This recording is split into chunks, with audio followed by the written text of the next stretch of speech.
მოგესალმებით მეგობრებო, თქვენ უყურებთ პიტის პროგნოზებს და დღეს ჩვენ განვიხილავთ გამა Game of Thrones, ანუ გამა სამეფო კარის თამაშების ივენტს. განვიხილავთ რა, დავაპროგნოზებთ. ჩემი პროგნოზებს გაგაცნობთ აუცილებლად იმის შემდეგ, რაც ვიტყვი შესავალს.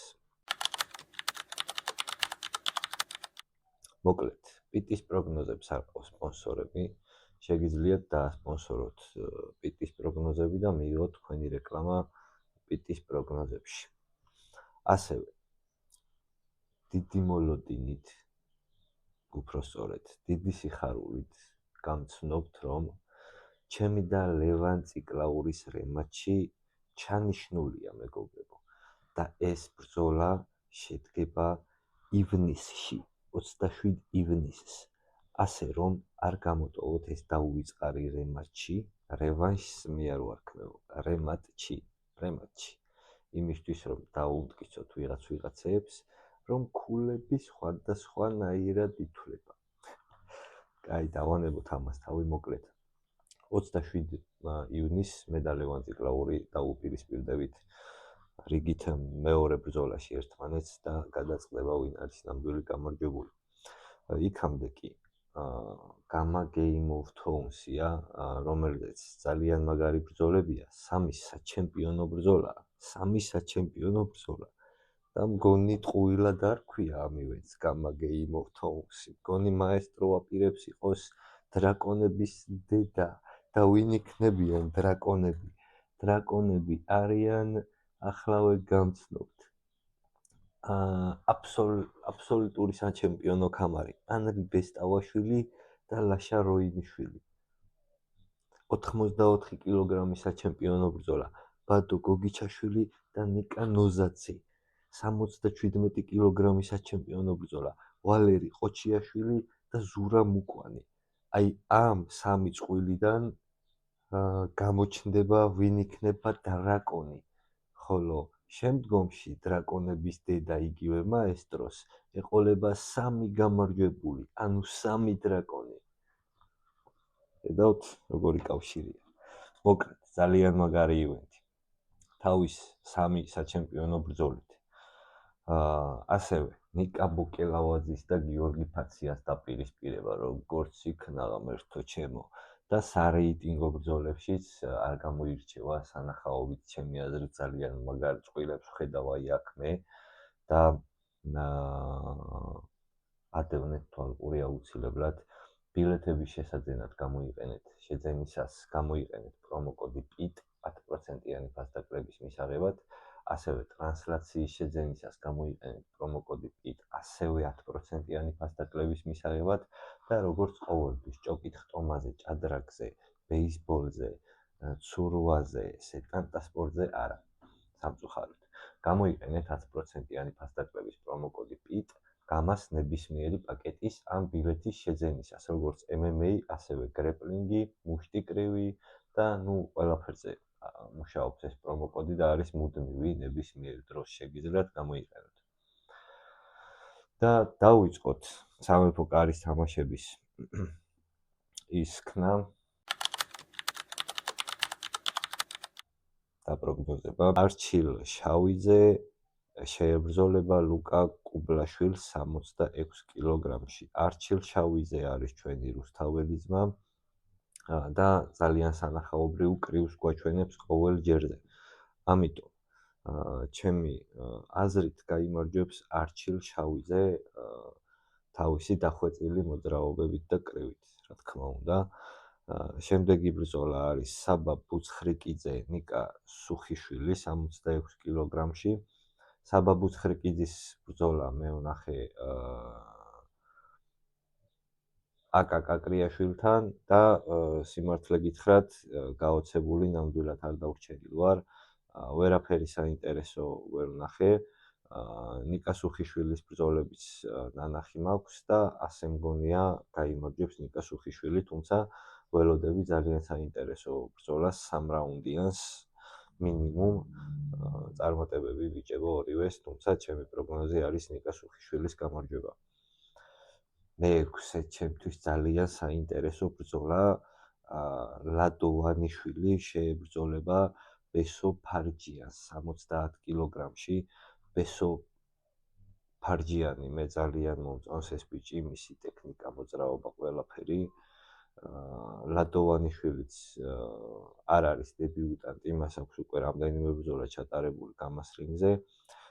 თუმცა ამ შემთხვევაში დაახლოებით 70%-ს მივცემდი ბესო ფარჯიანს გამარჯვებას რა. ანუ მოკლედ ჩემი აზრით ბესო ფარჯიანი, თუ არა ნოკაუტით, 3 რაუნდიანი უპირატესობით, ყველა რაუნდის უპირატესობით გაიმარჯვებს ბესო ფარჯიანი.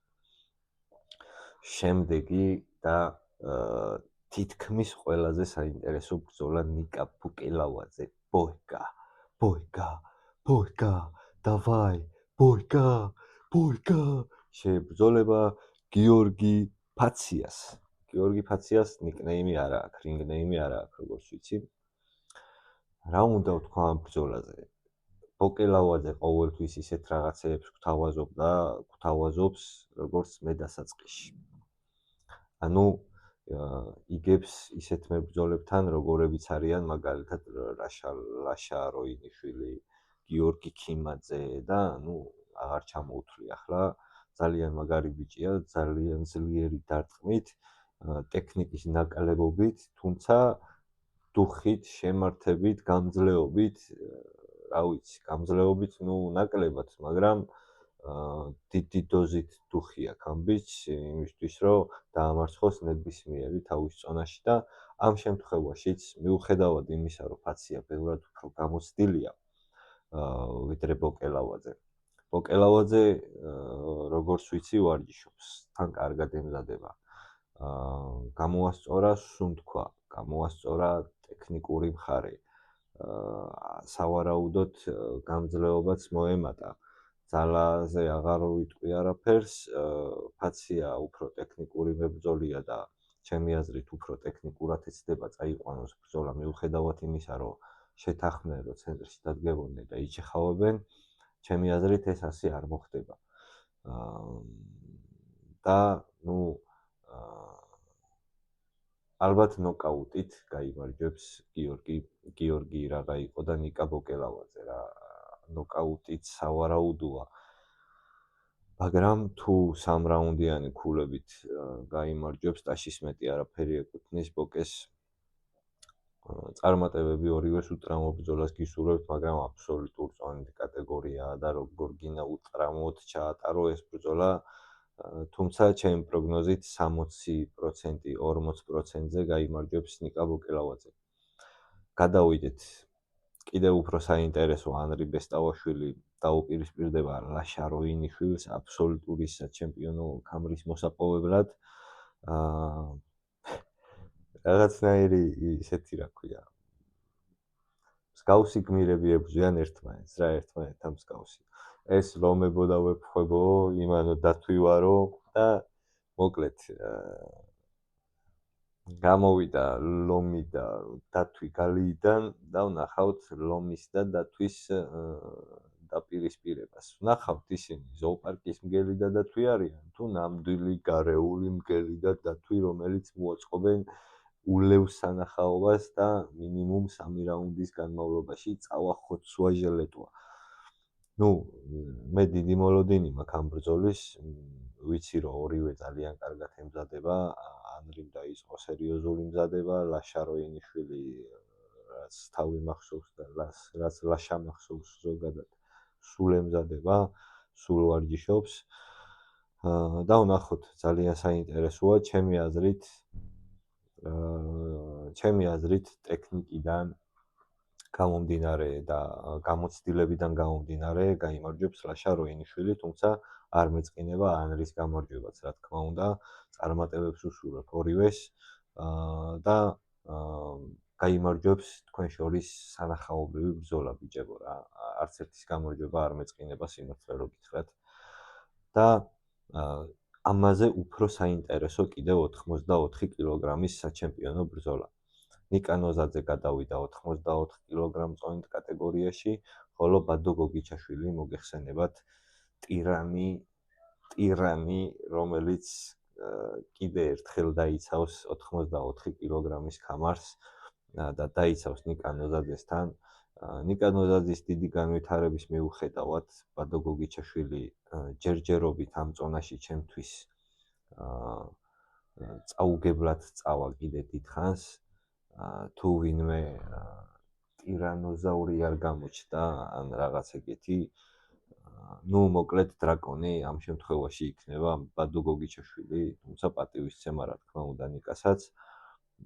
ძალიან კარგი ბიჭები არიან ორივენი, ძალიან კარგად აღზრდილი და წესიერები და რინგზეც იბრძვიან ძალიან სანახაობრივად, მე ორივეს ჭხუბი ძალიან მაინტერესებს, თუმცა ამ შემთხვევაში 70%-ით მგონია რომ გაიმარჯვებს ბადო. და ბოლოს 77 კილოგრამის საჩემპიონო ბრძოლა ვალერი ყოჩიაშვილის პერიოდსა საჩემპიონო ქამრისთვის ბრძოლა, ხოლო ზურა მუკვანი, ჩვენი დრაკონი დაიცავს ქამარს ვალერი ყოჩიაშვილის წინააღმდეგ. რა უნდა გითხრათ, ვალერი ყოჩიაშვილი ძალიან ძლიერი ბიჭია, ძალიან ძლიერი დარტყმით გამოირჩევა. ვიდეოებში ვნახულობ, რომ პიკაბუს სტაილს ამუღამებს, ძალიან კარგია ვარჯიშობს. ზურა მუკვანზეც ვიცი, რომ მომზადება დაიწყო ამ ბრძოლისთვის და უკვე ემზადება. ვიცი, რომ არ ემზადება ხოლმე, მაგრამ ბრძოლა რო ჩაინიშნება, ჩემს ავითარისაც პირდაპირ იწყებს მომზადებას და ვიცი, რომ დაიწყო მომზადება და თუ კარგად მოემზადება, მგონია, რომ ზურა მუკვანს ვალერი ვერ დაამარცხებს. მუკვანს აქვს სასწაული უნარები, სასწაული კრივის ტექნიკა, ძალაც არ უჭირს. ამიტომ ნებისმიერ შემთხვევაში შეძლებს ვალერი ყოჩიაშვილის დარტყმების მოგერიებას, ძლიერი დარტყმების მოგერიებას. თუმცა თუ დაიღალა, მე მგონი ცუდად ექნება საქმე რა. თან ძალიან ცუდად, იმიტომ რომ თაღლილზე მე მგონია რომ ვეღარ აიცელს, მაგრამ ნუ ამ შემთხვევაშიც მგონია რომ უკვანი მოიგებს, რა თქმა უნდა. დაახლოებით 60-40-ზე მგონია რომ უკვანი ყოჩიაშვილის წინააღმდეგ იქნება.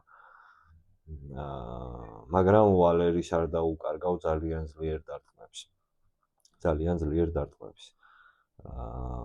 არის მოსალოდნელი გავარდნაც თუ პირველ ორ რაუნდში, პირველი რაუნდიდან მეორე რაუნდის ნახევრამდე თუ ვალერი ყოჩიაშვილი წავა წინ აქტიურად, ძალიან აქტიურად და არ გაჩერდება ერთი წამი, შეიძლება მოარტყას ისეთი, რომ გათიშოს, მაგრამ ნუ